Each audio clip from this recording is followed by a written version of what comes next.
Қазақстанда қай кредит автоматты түрде жойылады? Қаржылық алаяқтыққа қарсы іс-қимыл мақсатында 2023 жылдан бастап Қазақстанда несиеден ерікті түрде бас тарту шарасы енгізілді. Әрбір азамат қарыз алуға тыйым сала алады. Стоп несие қызметі егов сайты мен мобильді қосымшасы арқылы қолжетімді. Әрбір азамат қарыз алу мүмкіндігіне шектеу қою құқығына ие.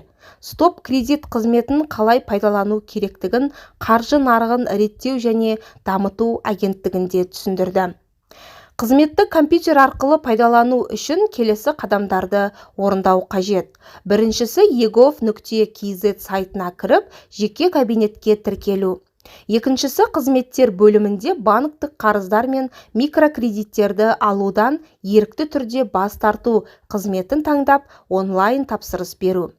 Үшіншісі барлық міндетті өрістерді толтырып, электрондық сандық қолтаңба арқылы өтінімді қол қою.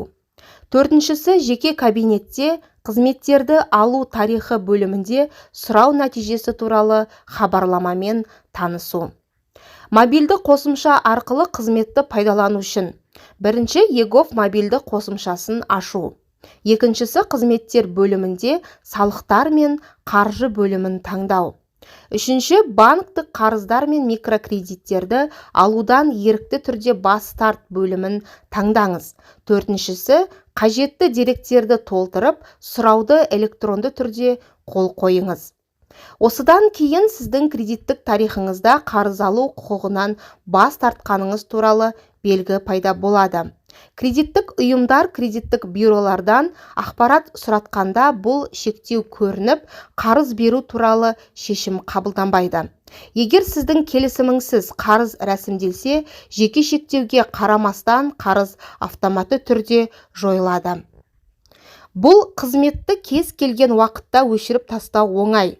Сонымен қатар, бұл шектеу ломбардтар мен өз клиенттерінің кредиттік тарихын бағаламайтын басқа ұйымдарға қатысты емес.